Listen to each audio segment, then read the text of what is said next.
Muy buenos días, amigos televidentes, bienvenidos a Pulso Político aquí en TC Televisión. En este domingo 3 de julio trataremos sobre lo que ocasionó hace ya casi 12 años o más la famosa crisis bancaria. ¿Por qué sucedió? ¿Cuáles fueron sus orígenes? ¿Cuáles fueron los efectos que tuvo esto en la sociedad ecuatoriana, en la economía del país, por cierto? Y también, ¿qué es lo que vino después? Una gran incautación sobre bienes de banqueros que deberían haber respaldado estos depósitos y que se requieren de liquidarlos para devolverle la plata a los depositantes. Hacer una evaluación y una rendición de cuenta con los actores importantes sobre este tema para que la ciudadanía sepa a ciencia cierta en qué estado nos encontramos en relación a este tema particular. Para aquello hemos invitado al economista Pedro Delgado, presidente del fideicomiso CFN, AGD o AGD, CFN, No Más Impunidad, al abogado Cristian Viteri, ex abogado del AGD, abogado y especialista en cuestiones financieras, y a Pedro Carrasco, abogado representante de familias perjudicadas. Así es que, economista Delgado, buenos días. Cristian Viteri, buenos días, y Pedro Carrasco, buenos días. Gracias por haber aceptado esta invitación de Pulso Político. Y para comenzar, amigos televidentes, los invitamos a que recordemos qué pasó hace 12 años. Carlos Andrés Núñez nos ha preparado lo siguiente. Veamos. En marzo de 1999, los ecuatorianos recibieron la noticia que llevaría a uno de los capítulos más oscuros de la historia del Ecuador. El presidente Yamil Mahuad emitió un decreto que dispuso un feriado bancario y posterior congelamiento de los depósitos. Los que tengan más de 2 millones de saldo en la cuenta pueden retirar la mitad de los depósitos y la otra mitad queda congelada por el plazo de 1 año. ¡Gobierno corrupto! ¿Para qué? Yo soy madre de 5 hijos. Fue sustraído prácticamente ese dinero y no pudieron cumplir con las metas que tenían, con sus sueños, que me jubilo y con esa platita vamos a hacer tal y tal cosa. Tenemos familia a quien mantener. Esto derivó en una de las mayores crisis económicas de nuestro país, en la que miles de ecuatorianos se vieron perjudicados al perder sus ahorros y muchos el trabajo de toda su vida.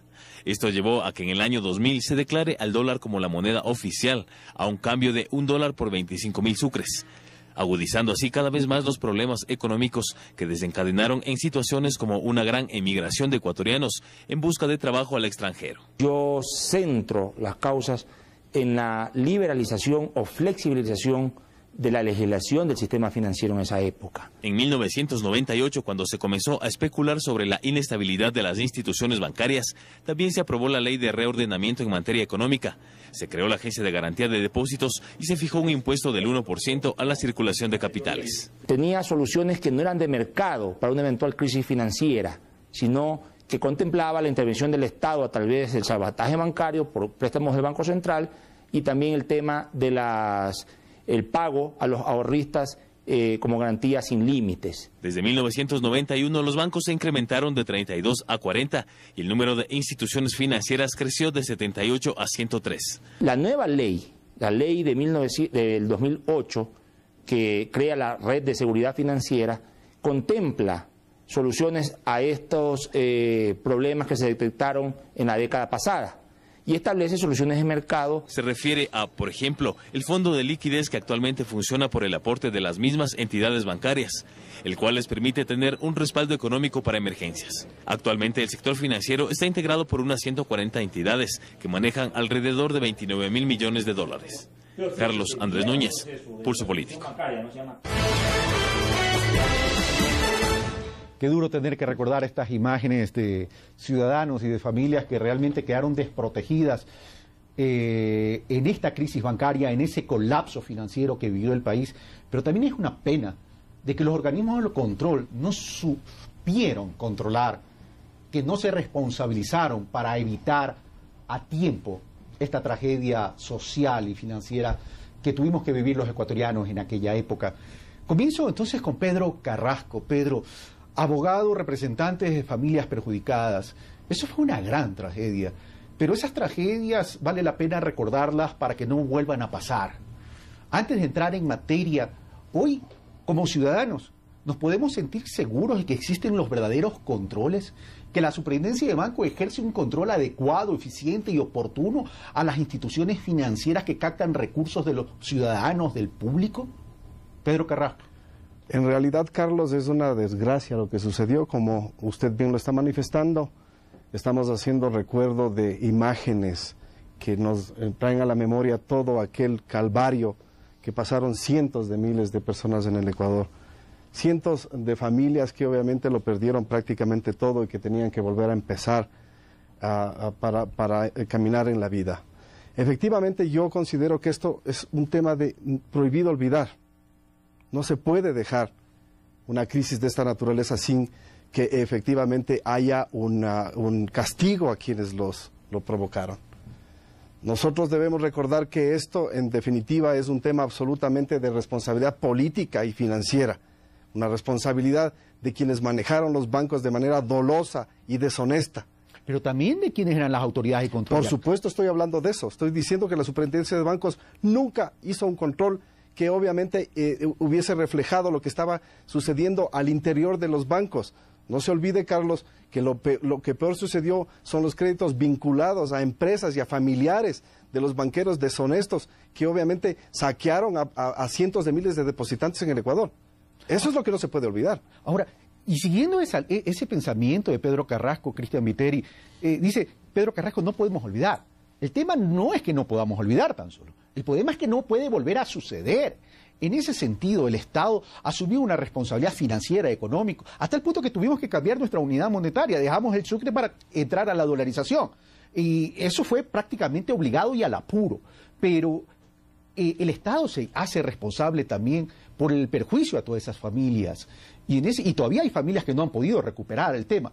¿Podemos estar ahora tranquilos de que los organismos de control han corregido aquello? Porque en el pasado era voz populi, pues que la Superintendencia de Banco no respondía a los depositantes ni al Estado ecuatoriano, sino que respondía a grupos de poder económico. Gracias, Carlos. Buenos días.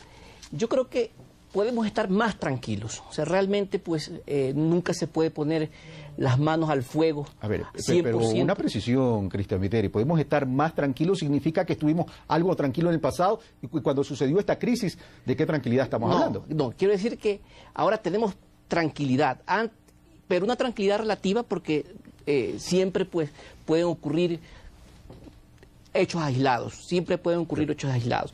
Lo que ocurrió hace 12 años, como bien lo decía Pedro y como bien salió en el reportaje, fue producto de lo que el poder económico influía notablemente en el poder político. Y era no solamente la partidocracia la que gobernaba, sino también la bancocracia en aquella época, que impuso en aquella época, en el año 95, en el gobierno de Sixto Durán Ballén, la Ley General de Instituciones del Sistema Financiero, que permitía que se puedan dar préstamos vinculados a empresas que eran también de propiedad de los accionistas y de los representantes legales de los bancos.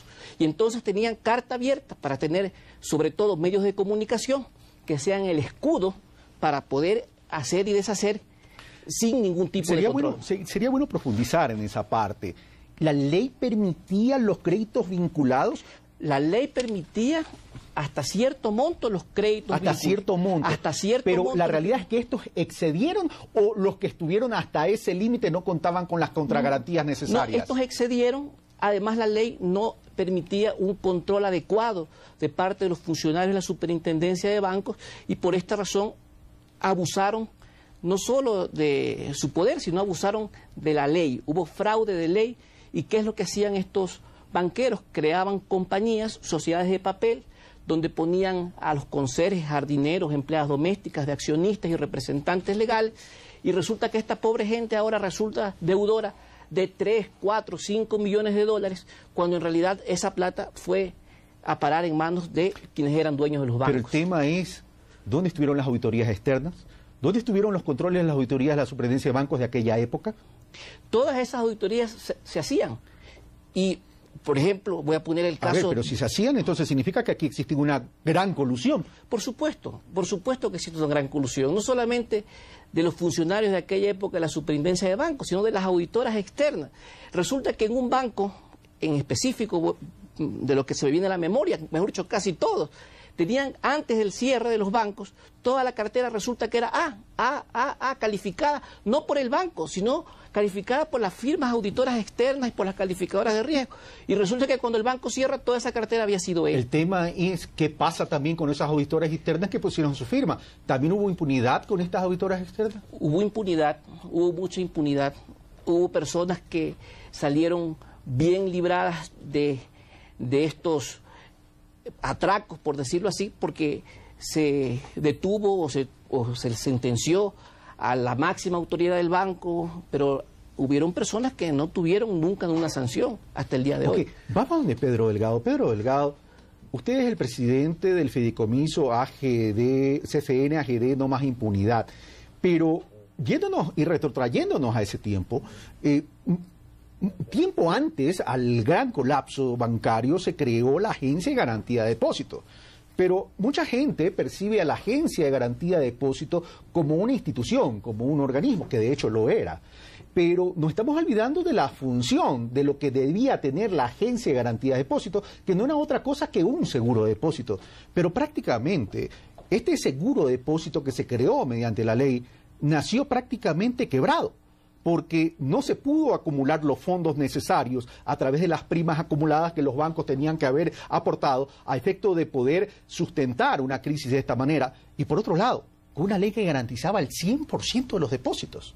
Sí, a ver, la ley de que crea la Agencia de Garantía de Depósitos no es que se crea esa ley antes de la crisis. La crisis ya existía. O sea, los bancos no quiebran de la noche a la mañana y O sea, fue diseñado a la medida. A la medida y a la medida de Filambanco, además. O sea, específicamente. Específicamente.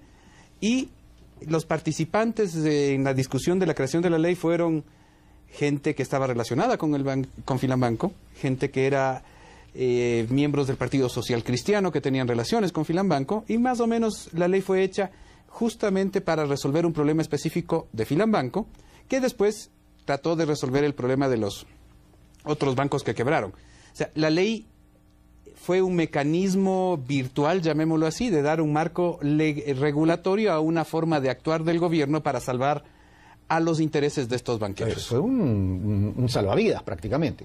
Pero a favor de los banqueros. Claro, a eso me refiero. Prácticamente fue una ley entonces que pretendió ser un salvavidas para evitar algún tipo de responsabilidades legales. Eso es lo que se decía hace un momento. O sea, era la relación entre la bancocracia y la partidocracia, y es lo que yo he dicho muchas veces, es la prueba fehaciente del maridaje que existía entre banqueros y políticos, ambos grupos corruptos. Entonces, lo que se hizo es garantizar el 100% de los depósitos, no había riesgo, el Estado iba a asumir todo el riesgo. Lo que se hizo es permitir un esquema de salvataje bancario, que el único que iba a asumir el costo es el Estado. Por eso es que los banqueros siguen prósperos, los banqueros corruptos. Sí, pero no podemos generalizar. No, los banqueros corruptos hay banqueros honestos también. Sí, no, por eso me refiero a esos banqueros de esos bancos quebrados, siguen tan prósperos como antes, viviendo de sus rentas en el exterior, muchos de ellos, y ninguno o muy pocos han sido sancionados, y el resto incluso ha habido casos que los jueces les han dado sobreseimientos o han prescrito los delitos. O sea, no hubo sanción. Esa es la vergüenza pública que tenemos aquí. Un sistema de justicia también corrupto que permitió que esto no sea sancionado. Autoridades bancarias, la Superintendencia de Bancos, que se hizo de la vista gorda del proceso porque conocían información. Yo fui funcionario de la Superintendencia en el año 99 y 2000. Cuando nosotros encontramos que habían informes que hablaban de la situación de problemas de cada uno de esos bancos. O sea, no es que no los conocían. Lo supieron y se lo ocultaron. Y se lo guardaron. ¿Negligencia o colusión? Yo diría ambos casos. Ambos casos. Ambos casos. Pero entonces, ¿dónde están las responsabilidades legales para todas aquellas personas? Eso es lo que ha reclamado el presidente en varias ocasiones y que se han puesto las denuncias contra algunos de estos funcionarios. Pero ¿qué es lo que sucede? Muchos de esos funcionarios, y vamos a hablar de casos con nombres inclusive si ustedes quieren, en el Banco Central, el gerente de Banco Central, en esa época, Miguel Dávila, participaba de los procesos de créditos de liquidez a Filambanco, luego fue superintendente, sale de la superintendencia y es el técnico que ha escrito los documentos de defensa a favor de los diseños. Entonces uno comienza a atar cabos con el transcurrir del tiempo. Uno dice, a ver, si era gerente del Central, autorizaba los créditos de liquidez y luego resulta, con pasar del tiempo, defensor de los diseños, sabían de lo que estaba sucediendo. Entonces eso demuestra que tanto las autoridades monetarias del central, de la superintendencia y los políticos sabían lo que estaba sucediendo. Ahora, permítame ir, Pedro Delgado, donde Pedro Carrasco, dos Pedros, aquí en el programa me voy a confundir, Pedro Carrasco, pero lo que me llama la atención es que las familias fueron afectadas, evidentemente fueron afectadas, fueron perjudicadas. Las familias se pusieron en cola de espera, los ciudadanos se pusieron en cola de espera a mendigar sus propios recursos, el esfuerzo de tantos años de ahorro, de trabajo. Pero se señaló tan solo en esa época a los banqueros causantes de este colapso o a los funcionarios de la banca causante, pero nunca se señaló a los funcionarios que eran parte de los organismos de control y nunca se señaló a las autoridades externas que deberían velar por el buen funcionamiento de aquellos bancos. ¿Por qué? Porque la justicia en el Ecuador ha estado en manos justamente de los sectores de presión económica. Sí, pero no hubo una reacción social tampoco. Hubo una reacción social en un principio porque obviamente la gente se sintió absolutamente perjudicada con el feriado bancario y la congelación de los fondos en los bancos. Y posteriormente a esto, en un intento del expresidente Yamil Mawad para salvar su gobierno, fue creada la Agencia de Garantía de Depósitos. Permíteme una precisión. Fue tal el impacto social en la ciudadanía que lo que querían en ese momento es ver cómo recuperaban el dinero y era su prioridad sin importar quiénes eran los culpables. No se encontraba culpables inmediatamente, pues, Carlos. Luego de que vinieron ya el desenmarañamiento de las tramas que habían creado los banqueros corruptos, obviamente empezaron a salir los responsables. Pero no es tan cierto como usted manifiesta que no se han señalado a los superintendentes de bancos y superintendentes de instituciones financieras en juicios que obviamente siguen durmiendo. Pero yo no me refiero a eso, Pedro, perdóneme que lo interrumpa. Y con todo respeto, yo no me refiero solo al tema de los nombres de los superintendentes de bancos, porque el superintendente de banco es el funcionario de última instancia, el más importante, pero debajo del superintendente hay quienes controlan, quienes auditan, quienes preparan los informes, quienes se prestan para el juego. Es decir, si el superintendente de banco se pudo haber prestado para aquello, ¿qué pasa con los otros funcionarios que se quedaron callados? No hubo nunca una investigación en contra de esta gente, porque en definitiva quien firma por último como representante legal de la entidad controladora de las instituciones del sistema financiero es el superintendente de bancos y el proceso va contra él. En definitiva, también todos esos procesos en este momento están sin una conclusión.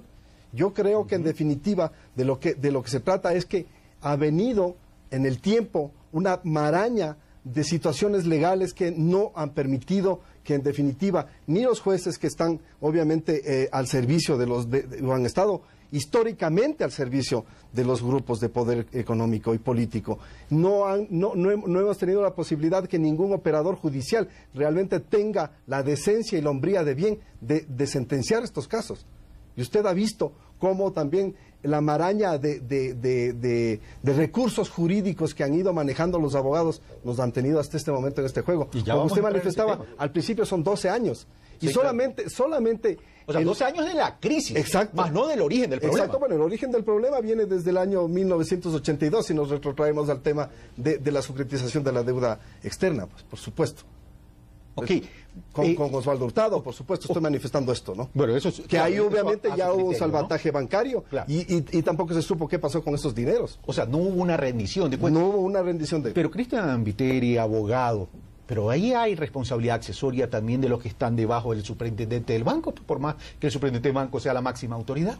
Bien, yo creo que hay que hacer un análisis serio de quiénes son los responsables, porque efectivamente hay auditores, entiendo que cada banco, y Pedro Delgado, que trabajó en la superintendencia, me puede corregir si estoy hablando erróneamente, pues cada banco tenía un equipo de auditores de la superintendencia de bancos. Entonces no puede ser pues que estos auditores le hayan... Auditores de la super, auditores más los auditores externos. Más los auditores externos. No puede ser que estos auditores de la superintendencia le hayan mal informado al superintendente de bancos y le hayan indilgado la responsabilidad solamente al superintendente de bancos. Entonces hay que analizar caso por caso y hay que ser precisos. Yo creo que ya han pasado 12 años yo estoy de acuerdo con el criterio del señor presidente de la República que este capítulo hay que cerrarlo, pero sin impunidad. O sea, este capítulo hay que cerrarlo. O sea, hay que cerrarlo recuperando los valores. Por supuesto, y por eso digo, sin impunidad. Ojo.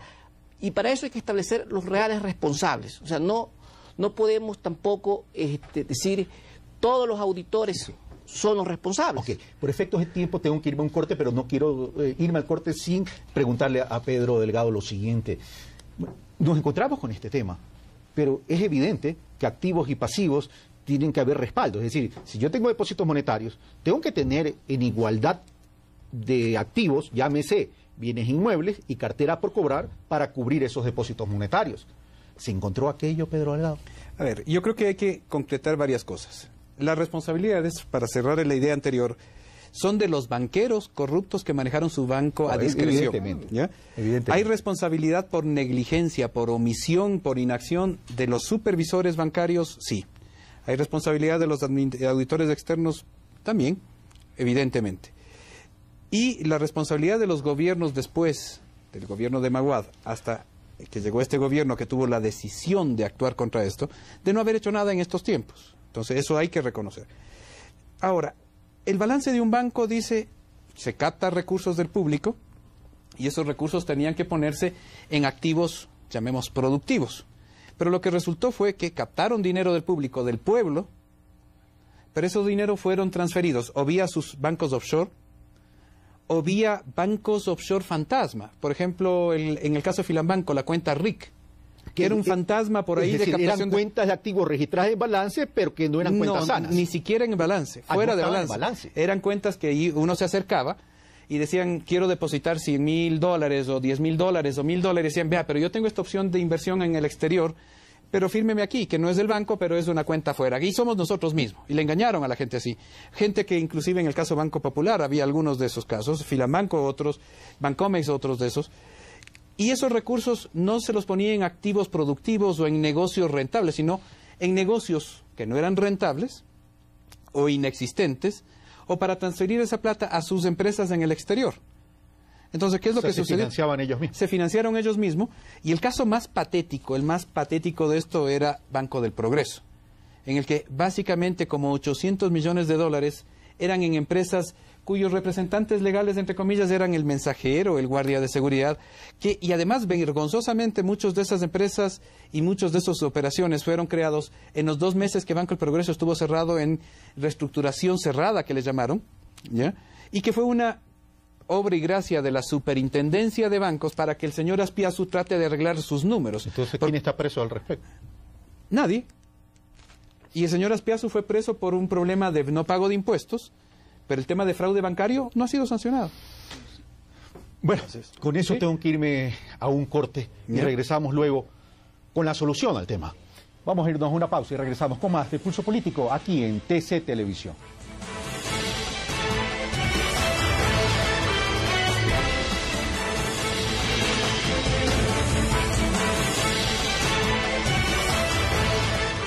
Estamos de vuelta, amigos televidentes, en Pulso Político. Les recuerdo que estamos tratando sobre la crisis financiera y las incautaciones, y que es un tema que debemos tenerlo presente para que no vuelva a suceder y sobre todo para monitorear cómo las personas, cómo ustedes están recuperando aquellos valores. Antes de ver el otro reportaje que nos ha preparado Carlos Andrés Núñez, una precisión con Pedro Delgado.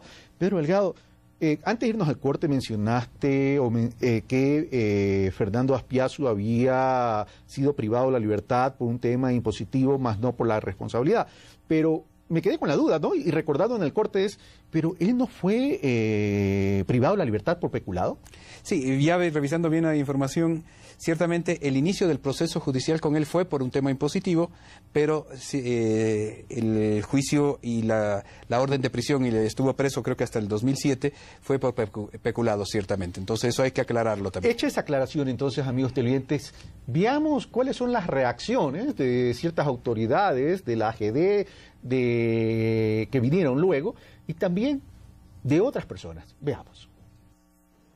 En noviembre de 1998, el gobierno dio paso a la creación de la Agencia de Garantía de Depósitos mediante la Ley 9817, que buscaba garantizar los depósitos a los clientes. Que fue hecha a imagen y semejanza de Filambanco. Este es el caso más sonado, pues su deuda se estima en más de $2.000 millones.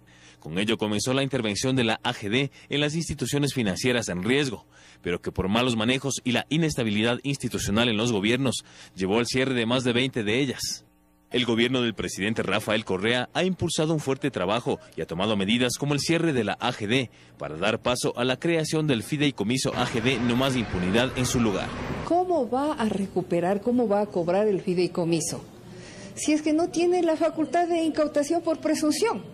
Sin embargo, se logró la incautación desde el 2008 de cientos de empresas pertenecientes al Grupo Isaías, expropietarios de Filambanco y de otras empresas vinculadas a la banca cerrada. Qué bueno que al fin vayan a devolver después de alrededor de una década a los perjudicados del Filambanco. Eso me parece excelente. Sin embargo, la mayoría de la recuperación de lo que está por recuperar, ya casi nos tenemos, digo a estas alturas, yo no entiendo cómo se va a hacer, porque además se han dividido las cuentas, una parte del Banco Central, otra parte del fideicomiso, otra parte está en el Ministerio de Finanzas, es decir, la AGD ya está hecha pedazos. Pero para Ayerbe, el compromiso del gobierno debe ser mayor, pues señala que es poco lo que se ha podido recuperar de la deuda que se mantiene. Porque no es simplemente un juicio con los hermanos Isaías y un pequeñísimo grupo de personas los responsables de la crisis. Y sostiene que hoy enfrenta un mayor desafío. Tiene que concluir con este proceso investigando y profundizando la solución de los 3 escenarios. 1, pagar a todos los acreedores. 2, cobrar a todos los deudores. Y 3, llevarle a la justicia en el debido proceso a los responsables para que sean sancionados. Mientras tanto, el Banco Central anunció a finales del 2010 el inicio de la devolución de más de $10 millones a unos 100,000 perjudicados. El mismo anuncio lo hizo en los últimos días el fideicomiso AGD, que administra unas 165 empresas incautadas a la banca y con cuya venta aspira a recuperar unos $400 millones. Pese a esto, aún queda mucho por hacer. Carlos Andrés Núñez, Pulso Político. Gracias, Carlos Andrés Núñez. Bueno, aquí tenemos 2 temas. Uno, los bienes que están en manos de la ex AGD, hoy en manos del fideicomiso, y el tema que maneja el Banco Central. El tema del Banco Central lo manejaremos en otro programa para ver cómo avanza esa recuperación de cartera y qué tan factible también es recuperar aquello. Pero concentrémonos por un momento en el tema de los bienes. Pedro Delgado, Vilma Salgado muestra preocupación, dice prácticamente estamos llegando al final, hay muchas personas todavía que no han recuperado sus valores, pero aparentemente ya no hay de dónde seguirles pagando. En ese sentido, como responsable de liquidar estos bienes, comencemos primero cuantificando. Si Filambanco representaba 2.000 millones, ¿cuánto representó el colapso bancario? Sí, a ver, primera cosa, y eso es de lo que volvemos a hablar, de temas de responsabilidades. Estos 10 años de inacción, y sí hay que tomar las cuentas de estas personas. La superintendencia, que tuvo equipos de supervisión en todos los bancos cerrados, ahora en liquidación o liquidados, la AGD, que tenía la obligación de administrar esos bancos, nunca cuadraron o consolidaron la información de cuál fue el costo de la crisis. E inclusive eso fue uno de los problemas que se tuvo cuando se comenzaron a hacer los cierres de los bancos para que se liquiden los bancos. ¿Por inoperancia, negligencia o por colusión, vuelvo a preguntar? Yo diría que hay una combinación de todo, porque ¿qué es lo que sucedía? Y veamos de cómo nace, ¿no? Cuando se hace la AGD, el Ministerio de Finanzas emitía bonos dólares, cuando todavía aquí en el país habían sucres. Esos bonos dólares se los entregaban a la AGD para que la AGD les entregue recursos a los bancos para que pague depósitos que tenía que pagar en sucres. Entonces, había discrepancias en la contabilidad entre los bancos, Finanzas y la AGD, porque a los bancos les entregaron sucres, Finanzas le entregó a la AGD dólares. Entonces, ahí es todo. Nunca hubo una conciliación de cuentas, que recién se la hizo hace poco. O sea, a tu criterio, falta de decisión. Totalmente falta de decisión. La gente no le interesó a nadie, ni en el Ministerio de Finanzas, ni en la AGD, ni en la superintendencia, conciliar las cuentas y decir realmente cuánto es. Por efecto de tiempo, pasemos al otro tema, entonces. ¿Ya? Segunda cosa, entonces, sí hay activos, pero evidentemente los activos, y hablemos del caso Isaías, los activos más importantes que tenía el grupo Isaías era el ingenio azucarero, EQ2, que se llama. Eso está valorado en poco más de casi $250 millones, el ingenio. TC Televisión en aproximadamente 70, Gama en 25 millones, y el 35% del cable también como en 70 millones. Eso es lo que se ha valorado. Esas son, yo diría, a mi criterio... Pero vamos a aclarar, 35% del cable no es el canal Cablevisión. No, es el cable. Es el proveedor de cable. Es el proveedor de cable, ¿no? Esas yo diría que son las empresas más valiosas que tenía el grupo. Entonces, ¿y el resto? El resto son empresas... Porque eso no llega a sumar 2.000 millones. No. Y nunca va a cubrir 2.000 millones. O sea, esta gente va a tener que responder y vamos a tratar de hacer las acciones legales que correspondan para que resuelvan esa deuda. Eso con Filambanco, pero ¿a cuánto ascendió todo entonces? Entonces, Progreso es otro de los casos patéticos. Progreso estamos hablando de casi otros 1.000 millones de dólares. ¿Ya? 3.000 millones. Total. Hasta ahí. En ese caso, Popular son 200 o 300 millones, préstamos son otros tantos y así sucesivamente, ¿no? O sea, los valores en cuanto a las cuentas de ejecución ya se los tiene y los tiene la Superintendencia de Bancos definidos, y lo que nosotros tenemos que hacer es el mejor esfuerzo, lamentablemente, y eso sí hay que decir con vergüenza para este país, que recién 10 años después de que se dio la crisis, se comenzó a tomar acciones, porque quienes debieron haber tomado acciones inmediatas de recuperar estos activos, de impedir que esta gente se huya, eran las autoridades que eran las autoridades que estuvieron en ese momento. O sea, es decir, para ir concretando, es decir, activos realizables significa activos que puedo vender para hacerlo dinero y poder recuperar la plata para devolver a los depositantes, significa que están muy por inferior de los valores de los depósitos a devolver. Así es. Ok, ahora vamos donde Cristian Viteri. Vilma Salgado sale diciendo en algún momento de este reportaje de Carlos Andrés Núñez, ¿cómo podemos recuperar si la AGD no tiene facultad de incautar por presunción? Bueno, no, la AGD siempre tuvo facultad de incautar por presunción, no siempre, sino a partir de una reforma del año 2002. Cuando se crea la Ley de Ordenamiento en Materia Económica en el área tributaria financiera, el 30 de noviembre del año 98, cuando se publica en el registro oficial, estaba hecha la medida de Filambanco, como muchos lo han dicho. Tanto así que al día siguiente, el 1 de diciembre del año 98, Filambanco le entrega los ex dueños de Filambanco le entregan a la AGD el banco. Cuando ya empieza la crisis, la quiebra de los bancos, se hace una reforma en el año 2002 y se establece en un artículo, en el artículo 29, de la Ley de Ordenamiento en Materia Económica en el área tributaria financiera, la facultad de incautar por presunción. Ahora bien, y me imagino que la preocupación de Vilma es de que al desaparecer la AGD, se desaparece esta facultad de incautar. Sin embargo... Pero un momento, Cristian Viteri, me dices que esa reforma se planteó en el año 2002. Así es. Pero estamos en 2011. Estamos en 2011, esta reforma se planteó en el 2000. Lo que te quiero decir es, del 2002 al 2011, estamos en la mañana, no puedo decir la palabra que quiero decir, ¿qué se ha hecho?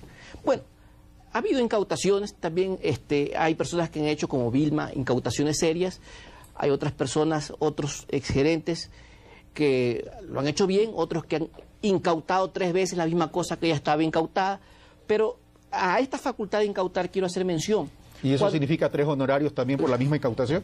No se cobra. Pregunto por si acaso, porque aquí ya uno ya no sabe qué encontrar. Claro. Luego viene la Ley de Creación de la Red de Seguridad Financiera, en la disposición transitoria quinta, cuando se establece que la AGD desaparezca, se establece que dice, una vez extinguida la AGD, sus activos, derechos, así como las competencias establecidas en los artículos 27 y 29, 27 es la facultad coactiva y 29 es la facultad de incautación, serán ejercidos por el Ministerio de Finanzas, es decir, que se traslada al Ministerio de Finanzas la facultad de incautar. Esto se publica en el registro oficial del 31 de diciembre del año 2008. Es decir, que el Ministerio de Finanzas podría realizar estas incautaciones. Pudo haber hecho las incautaciones, pero en esa época no se hicieron. ¿Pudo y puede?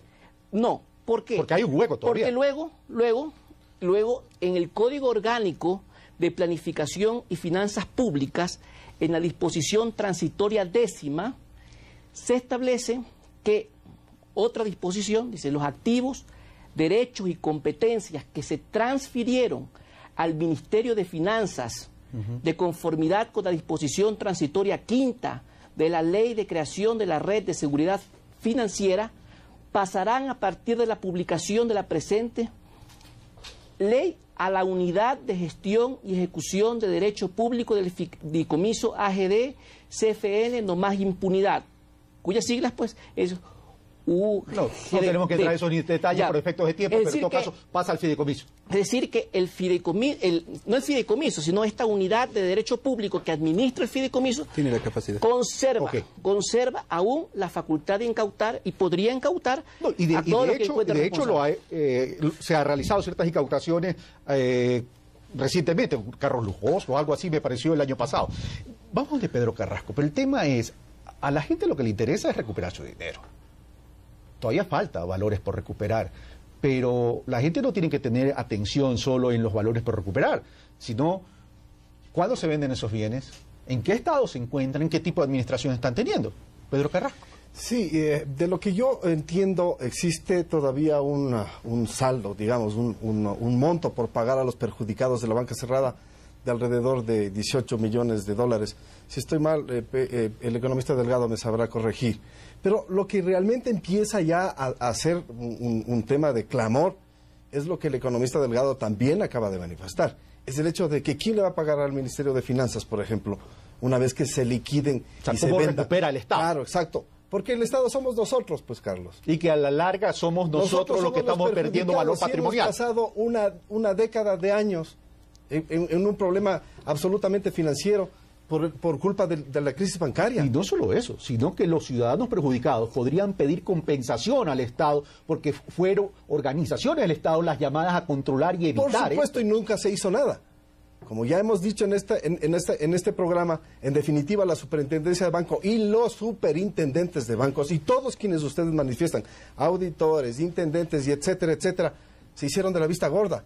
Porque en definitiva todos beneficiaron a los banqueros corruptos que se llevaron la plata del pueblo. Eso es lo que sucedió.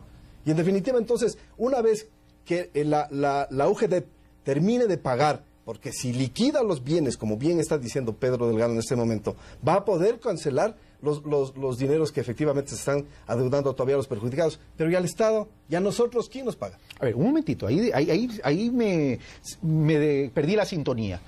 Si se liquidan todos los bienes que tiene el fideicomiso Pedro Delgado en este momento, ¿se alcanza a pagar el saldo que queda?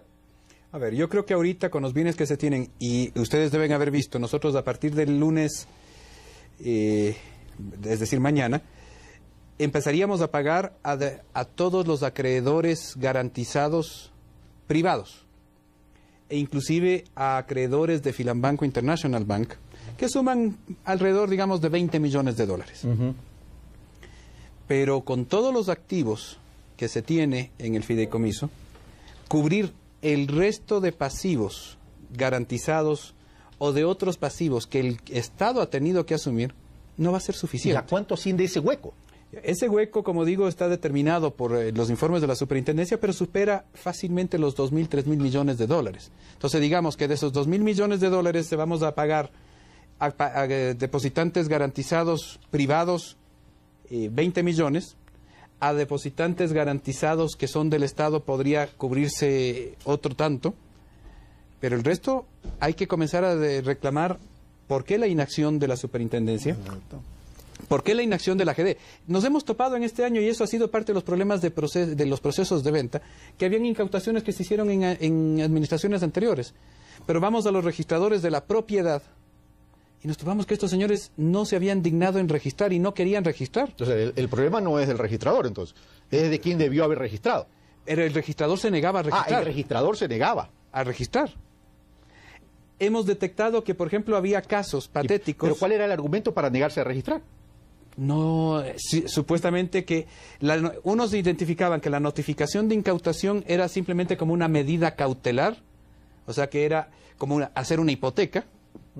Entonces la tenían ahí anotada como al margen, cuando en la práctica era ya una propiedad. O sea, el traslado de la propiedad. No lo hicieron. Entonces tuvimos que iniciar las acciones, incluso pusimos demandas y denuncias en el Consejo de la Judicatura, consejo que no ha movido un dedo en ese sentido, o sea, ha sido parte de este proceso. Jueces que también han permitido mediante juicios de excepción que los deudores de la banca no paguen, que hemos puesto también las denuncias ante el Consejo de la Judicatura de esos temas, no han movido nada. Hemos encontrado casos que ustedes han visto en la prensa, que bienes incautados apareció por ahí, obra y gracia, algún amigo de cierto grupo de banqueros, y ahí hizo un reclamo de, ¿cómo es? Un amparo, un juicio posesorio de bienes, y los jueces en menos de 100 días les dieron el juicio posesorio, y ahí sí el registrador de la propiedad registró, rapidito.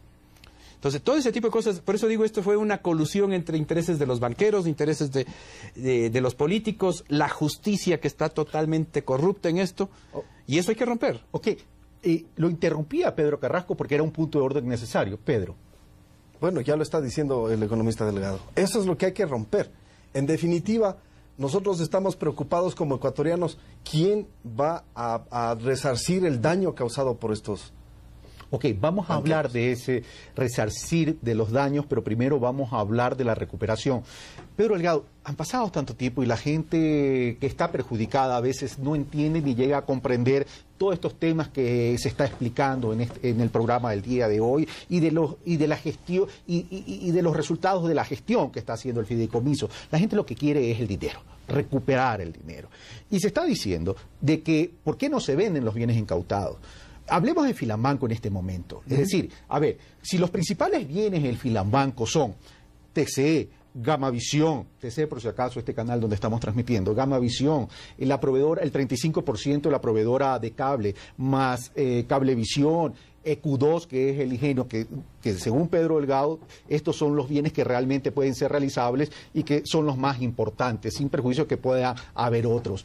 Pero ¿qué tan factible es poderlos liquidar cuando hay la propiedad de esos bienes está en litigio? ¿Hay alguien que pueda comprar en términos prácticos esas propiedades cuando de pronto puede existir una barrera en el sentido es me meto a comprar y después me lo quitan porque los juicios continúan más allá de este gobierno? No, a ver, yo creo que hay que aclarar algo. Los bienes no están en litigio. ¿La propiedad de los bienes no está en litigio? La propiedad de los bienes no está en litigio. Pero hay juicios de parte de la familia Isaías. Los juicios, a ver, ellos pueden poner los juicios que quieran, pero los bienes están ya registrados a favor del Estado y estamos vendiendo, y hemos vendido aproximadamente 75 millones de dólares ya, y justamente con esos recursos son los que mañana empezamos a pagar a estos depositantes. Pero suena muy poco en relación a todo el paquete que hay que pagar todavía. Pero 75 millones de dólares de un paquete importante es ya un paso importante también. No hay juicios, y además debo aclarar, o sea, lo que mencionábamos hace un par de días cuando entregábamos también la venta de las acciones a los trabajadores de TCE y de Gama, en Miami la jueza rechazó las intenciones que tenían los Isaías de que la ley, de acuerdo a un juez americano, se califique o no la idoneidad de la incautación. La jueza rechazó totalmente la sentencia definitiva. Sentencia definitiva. O sea, ya no hay otra instancia. Ya no pueden hacer nada en ese sentido. En todo caso, eso para cualquier interesado le puede crear más tranquilidad. Pero primera cosa, no hay litigio en la propiedad de los bienes son del Estado y el Estado tiene todo el derecho a vender esos bienes.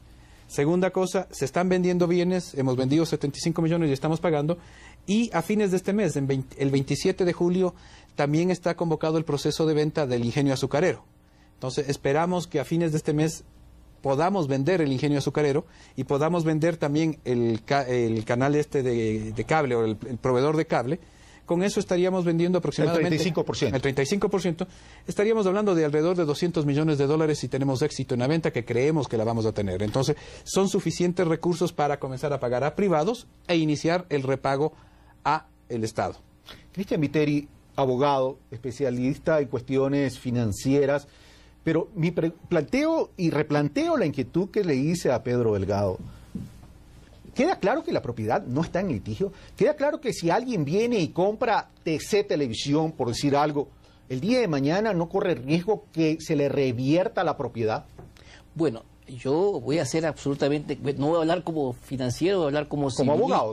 Estoy preguntando como abogado. Porque Pedro Delgado no es abogado, que yo sepa. ¿Y Pedro Carrasco es abogado? Sí, es abogado. Yo soy ingeniero comercial. En el supuesto no consentido de que hubiese un juicio en lo posterior y que lo ganaren... La parte no consentido creo que está de más, porque si han puesto la cantidad de juicios, lo pueden hacer. Bueno, el tercero, que es un tercero adquirente de buena fe, en este momento, siendo el propietario del Estado, al momento que vende, hace la tradición y lo convierte al tercero en dueño de la cosa. Por lo tanto, en ese caso ya no puede reivindicar la cosa, y así lo dice el artículo 1506 del Código Civil, no puede reivindicar la cosa a un tercero de buena fe que adquirió el bien. En este caso, lo único que le quedaría al ex banquero, entre comillas, es hacer una acción de daños y perjuicios contra el Estado si piensa pues que le vendieron un bien a mal precio o el precio debería ser para él, pero no para el adquirente. El adquirente no tiene ningún problema en comprar porque así lo establece la ley. Pedro Carrasco. Bueno, en definitiva, la UGDEP está haciendo lo que debe hacer. Está liquidando, está vendiendo y está pagando. Obviamente que en esas incautaciones anteriores a la creación de la UGDEP hubo mucho teatro y en definitiva yo creo que no se debieron haber incautado las compañías sino solamente los activos. Porque ¿cómo es posible que el Estado siga pagando los pasivos que tenían esas empresas?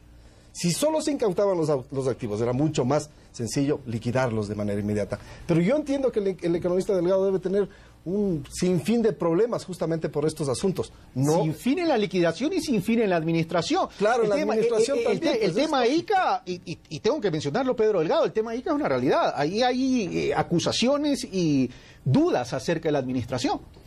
Y eso ya es responsabilidad del actual fideicomiso. Totalmente, y en eso nosotros hemos sido muy claros todas las veces que se ha mencionado el tema ICA. ICA era una empresa comercial, sigue siendo una empresa comercial, y así como hemos actuado duro contra los ex banqueros que quebraron este país, nosotros fuimos quienes denunciamos e iniciamos las acciones legales contra los administradores. El proceso legal ya funcionó. Sí. Que abusando de la buena fe que nosotros pusimos en ellos para que administren estos bienes, mal usaron esa posición. Entonces, no es que estamos ocultando, nosotros hemos sido claros las veces que hemos... Pero van a activar el proceso, son parte del proceso. Somos parte del proceso, y a diferencia de lo que hizo, y aquí hablemos un poco de los casos, de los juicios contra los banqueros anteriormente, cuando en el año 2000... yo estuve en la superintendencia y se hicieron los informes y se pusieron las denuncias, la superintendencia era parte de los procesos judiciales hasta esa fecha. Pero sorpresivamente después, entre el 2001, 2002 y en adelante, la superintendencia dejó de ser parte de los juicios, no hizo seguimiento. Eso es lo que ha permitido también impunidad. Entonces, lo que vamos a hacer ahora en EICA, nosotros vamos a ser parte de este juicio. Y a publicar los nombres. A publicar los nombres y vamos a exigir sanciones. Porque así como el Estado está cubriendo y ha tenido que resolver el problema de ICA pagando la importación de los equipos y todo lo demás, esa plata nos la van a tener que pagar esos administradores que se llevaron, de alguna manera mal usaron los recursos, pero nos vamos a ir contra esa gente para que respondan. Es que si no se lo hace, este proceso pierde credibilidad. Y por Dios, no puede perder credibilidad porque ya la ciudadanía está tremendamente ofendida y se ha violentado su dignidad con este tipo de malos manejos y además de una justicia inoperante. Pero hay una pregunta que el público está esperando que yo la haga, Pedro Delgado. Los medios de comunicación. ¿Cuándo se venden los medios de comunicación? Como decíamos el día viernes que se hizo la entrega pública de las acciones de los trabajadores, los medios de comunicación están en venta. Hemos cumplido al vender, en el caso de TC, el 12% del paquete accionario. ¿Ya se ha vendido o está en proceso con un convenio? Vendido. No, está vendido porque la corporación financiera aprobó la línea ¿A TC? ¿A los empleados de TC? A los empleados de TC y a los empleados de Gama TV, el 12% a los empleados de TC, creo era un poco más de 8 millones de dólares. ¿A los empleados de TC ya tienen el 12%? Ya tienen el 12%. O sea que yo voy a tener que rendirles cuenta a ustedes de los programas ahora. Ah, ok, me parece bien. Bueno, vamos. ¿Ya? El 22% a los empleados de Gama, ¿sí? Entonces ya son dueños, está en venta. Y como yo anuncié el viernes, iniciamos el proceso de venta del remanente hasta el 30% a pequeños inversionistas y trabajadores. Permítame plantear escenarios. ¿Qué pasa si en ese proceso de venta de la diferencia de las acciones no hay un comprador o varios compradores en firme? A ver, el proceso nosotros vamos a encontrar, así como, y hablo por la experiencia de otras empresas que se han vendido. Nosotros vamos a ofrecer y se va a hacer procesos de subasta pública. Y en el ingenio azucarero viene... Pero subasta pública por todo el paquete. Por el paquete. En el caso del ingenio azucarero también es del 70%, el 30% va a ir a trabajadores y a pequeños. O sea, todos están en el mismo esquema. ¿Y por qué? Le voy a preguntar a Cristian Viteri y a Pedro, perdón, no Cristian, sino Pedro Carrasco, discúlpame que te salte Cristian Viteri, pero es que Pedro representa a las familias perjudicadas, sin perjuicio que tú también puedas contestar sobre el tema. Pero si en el ejercicio de este régimen se habla de la democratización, de las acciones, del capital, etcétera, etcétera, ¿por qué no también permitir a los perjudicados, tal como sucedió con la reapertura del Banco Guayaquil cuando hace muchos años, en la década de los 70, tuvo un problema y se cambió los pasivos por acciones, que ellos también puedan tener parte de esas acciones, en vez de sacar el paquete completo, democratizarlo? Bueno, yo Pedro entiendo Carrasco. que sí, se puede, legalmente es posible hacerlo. Ya le vamos a preguntar a Pedro. Legalmente yo creo que hay que aclarar ahí. Sí. El proceso de venta prevé que la persona que no haya cobrado sus acreencias, aquella persona que no haya cobrado, y cualquier tipo de acreencias estamos diciendo, ¿no? O sea, no solamente acreencias depositarias, prevé que si él quiere compensar esas acreencias, porque jurídicamente se llama la compensación, compensación, sí, ¿ya? así es, compensación de Comprando obligación. acciones de estas empresas lo puede hacer, o sea, eso sí está previsto, y justamente a esa fase del momento de venta, en el caso de los canales de televisión, es donde estamos iniciando.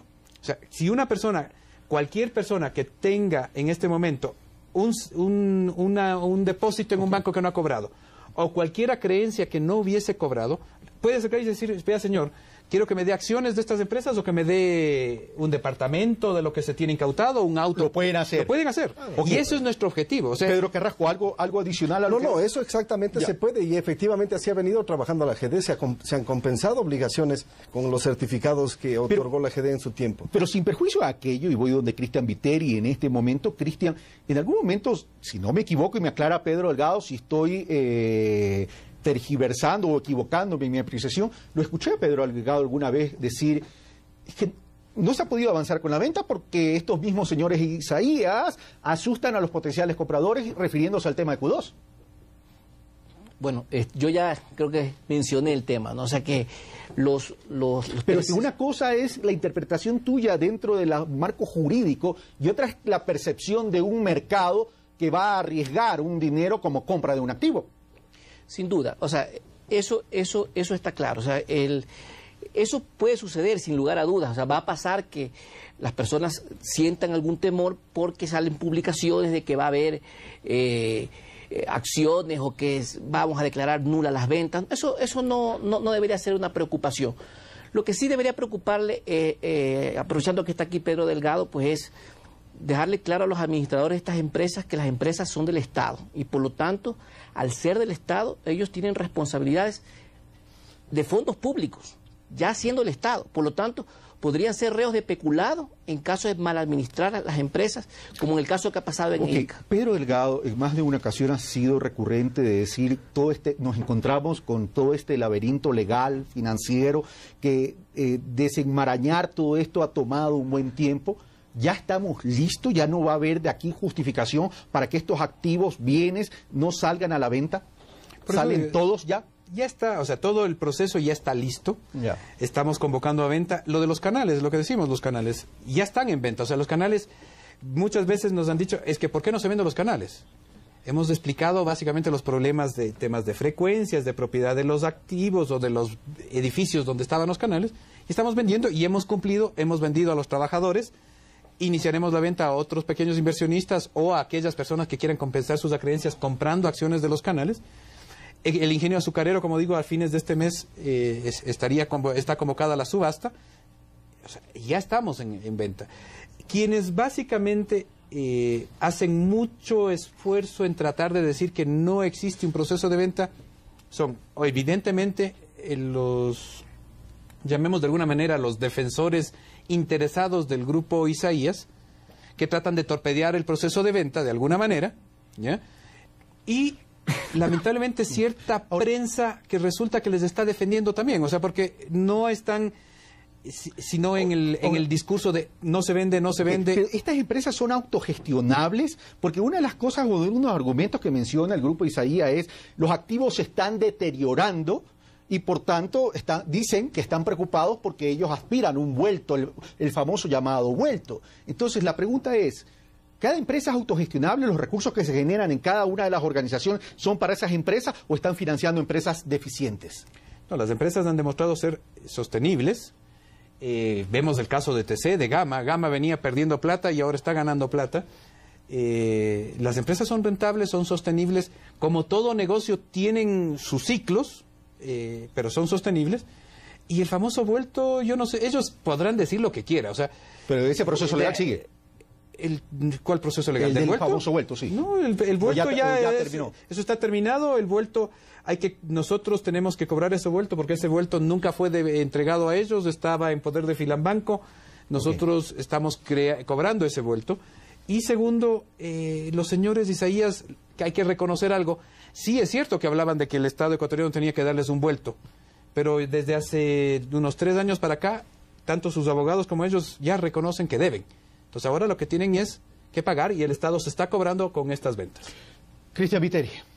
Yo creo que es necesario dejar las cuentas claras, como usted dijo, Carlos, hace un momento. Hay que establecer cuánto realmente es el hueco patrimonial de Filambanco, y para que el día de mañana no reclamen que una empresa ha perdido valor o ha subido de valor, hay que establecer cuánto valía la empresa al día en que se declaró la real propiedad del Estado, porque claro, primero se hace la incautación, luego pasa un periodo de tiempo en donde esta incautación pasa a un fideicomiso y luego pasa a poder del Estado porque se establece la real propiedad del banquero que quebró. Entonces, al momento que se estableció la real propiedad, ahí hay que hacer un corte y decir, esto valía en ese momento y en ese momento te lo aplico contra la deuda que tú tenías. Y todo este monto de activos hay contra la deuda que tú tienes. Pedro Carrasco, ya para terminar, porque ya se nos terminó el tiempo, y Pedro Carrasco, pero de parte de las familias perjudicadas, ¿qué tipo de participación han tenido en el monitoreo, seguimiento y procesos de venta de estos bienes? Porque en definitiva son ellos los perjudicados que también deberían participar. Sí, el monitoreo ha existido, Carlos, pero lamentablemente las autoridades no han estado por los perjudicados. Ahora veo yo una voluntad política de este gobierno de hacerlo, por supuesto. Pero que están sí. Participando en el monitoreo en este gobierno. También se está participando en el monitoreo de este gobierno a través de una veeduría que justamente está en la UGD. Por supuesto que sí, porque nosotros debemos hacerlo. En definitiva. Es decir, hay representantes de los depositantes haciendo esta veeduría. Por supuesto, estamos vigilando que obviamente sea así y obviamente estamos confiando que las cosas se están haciendo de manera transparente, como al menos estamos pudiendo apreciar. Gracias, Pedro Carrasco, gracias, Cristian Viteri, gracias, Pedro Delgado, por la gentileza de haber aceptado esta invitación. Y amigos televidentes, no se trata de resucitar muertos, se trata de poner las cosas en la respectiva dimensión y en orden, porque aquí los perjudicados fue todo un país, no solo los depositantes. Acordémonos que en aquella entonces se tuvo que utilizar la reserva monetaria prácticamente en su totalidad para absorber todo este colapso financiero. Y la cuenta se fue pasada a todos los ecuatorianos. Por tanto, todos fuimos perjudicados. Pero más allá de recordar lo que pasó en aquella crisis financiera y en aquella gestión que queremos olvidar, más allá de aquello, debemos recordar que no puede volver a pasar. Que los funcionarios públicos nos tienen que rendir cuentas y que los culpables tienen que pagar su sanción. Un fuerte abrazo. Hasta el próximo domingo.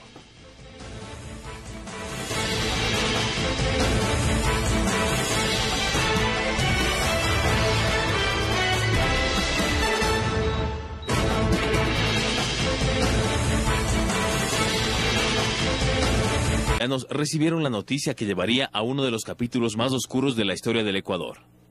El presidente Yamil Mahuad emitió un decreto que dispuso un feriado bancario y posterior congelamiento de los depósitos. Los que tengan más de 2 millones de saldo en la cuenta pueden retirar la mitad de los depósitos y la otra mitad queda congelada por el plazo de 1 año. ¡Gobierno corrupto! ¿Para qué? Yo soy madre de 5 hijos. Fue sustraído prácticamente ese dinero y no pudieron cumplir con las metas que tenían, con sus sueños, que me jubilo y con esa platita vamos a hacer tal y tal cosa. Tenemos familia a quien mantener. Esto derivó en una de las mayores crisis económicas de nuestro país, en la que miles de ecuatorianos se vieron perjudicados al perder sus ahorros y muchos el trabajo de toda su vida. Esto llevó a que en el año 2000 se declare al dólar como la moneda oficial, a un cambio de $1 por 25.000 sucres, agudizando así cada vez más los problemas económicos que desencadenaron en situaciones como una gran emigración de ecuatorianos en busca de trabajo al extranjero. Yo centro las causas en la liberalización o flexibilización de la legislación del sistema financiero en esa época. En 1998, cuando se comenzó a especular sobre la inestabilidad de las instituciones bancarias, también se aprobó la Ley de Reordenamiento en materia económica. Se creó la Agencia de Garantía de Depósitos y se fijó un impuesto del 1% a la circulación de capitales. Tenía soluciones que no eran de mercado para una eventual crisis financiera, sino que contemplaba la intervención del Estado a través del salvataje bancario por préstamos del Banco Central y también el tema de el pago a los ahorristas como garantía sin límites. Desde 1991 los bancos se incrementaron de 32 a 40 y el número de instituciones financieras creció de 78 a 103. La nueva ley, la ley del 2008, que crea la Red de Seguridad Financiera, contempla soluciones a estos problemas que se detectaron en la década pasada y establece soluciones de mercado. Se refiere a, por ejemplo, el fondo de liquidez que actualmente funciona por el aporte de las mismas entidades bancarias, el cual les permite tener un respaldo económico para emergencias. Actualmente el sector financiero está integrado por unas 140 entidades que manejan alrededor de 29.000 millones de dólares. Carlos Andrés Núñez, Pulso Político. Qué duro tener que recordar estas imágenes de ciudadanos y de familias que realmente quedaron desprotegidas en esta crisis bancaria, en ese colapso financiero que vivió el país.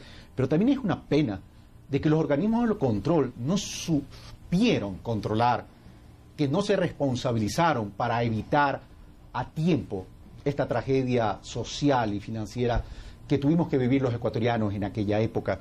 Comienzo entonces con Pedro Carrasco. Pedro, abogado, representante de familias perjudicadas.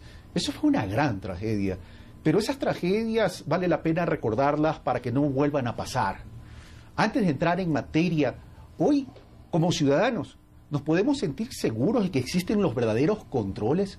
¿Que la Superintendencia de Banco ejerce un control adecuado, eficiente y oportuno a las instituciones financieras que captan recursos de los ciudadanos, del público? Pedro Carrasco.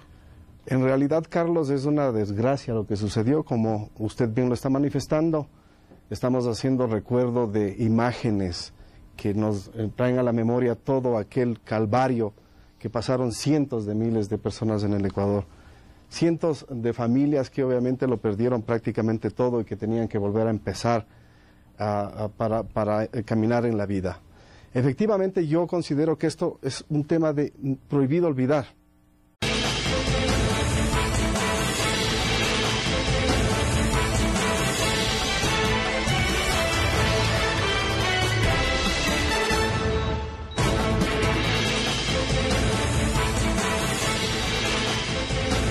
Muy buenos días, amigos televidentes, bienvenidos a Pulso Político aquí en TC Televisión.